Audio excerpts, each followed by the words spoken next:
Hi, I'm Jennifer with Doma Title Company, and today I'm going to be doing a little mini class on the red flags of escrow. Some of the things to bring to your attention when dealing with your seller so that we can give clear title to your buyer. The first thing I was going to bring up is if you have anybody at your transaction is deceased, we'll need to know about that right away. We'll need to prepare appropriate documentation. So if they're joint tenants and somebody's deceased, we'll need to create a document called an affidavit death of a joint tenant.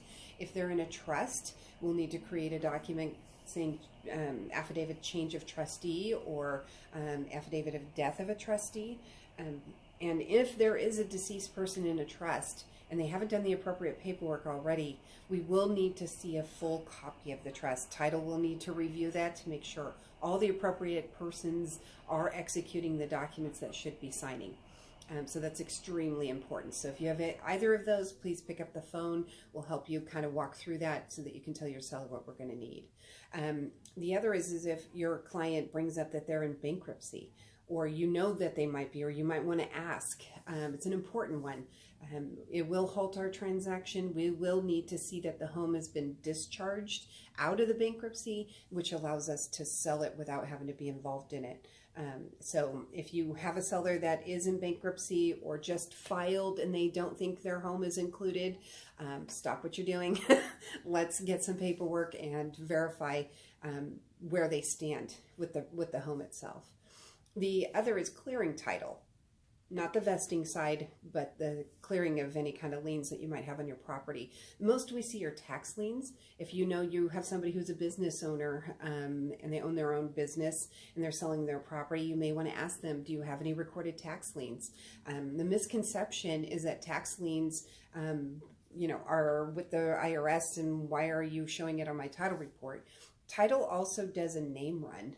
So outside of running the property, they're also running your seller. And those are called floating liens. So they could have a tax lien against them that's floating, that does participate in our escrow, and will now have to be cleared before they can transfer over to the new buyer.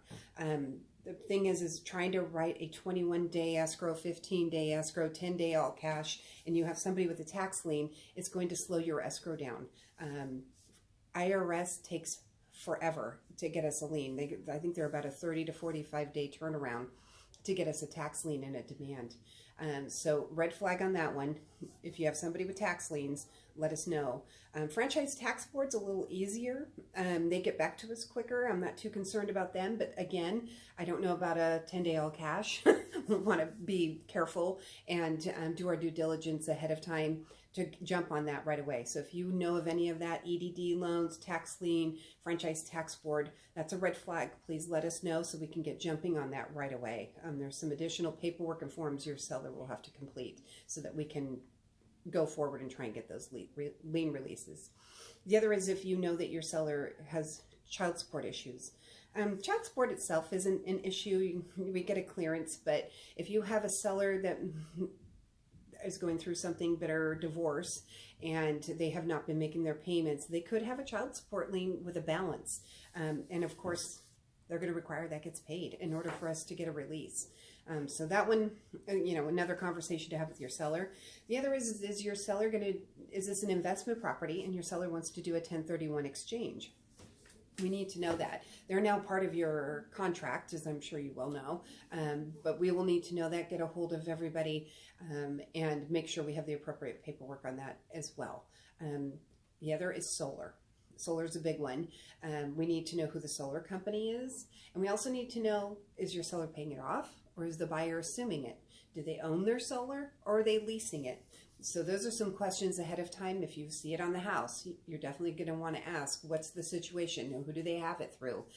What's their agreement? And that's something you'll need to submit to escrow so we can do our due diligence and make sure that we jump on that and get the appropriate paperwork.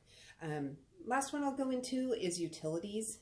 Like a hero program, if they participated in anything like that, or if they've gotten any kind of replaced all their windows and they got the grant through the county, we'll need to know about those things. That's another thing that will need to be cleaned up in order for us to transfer title.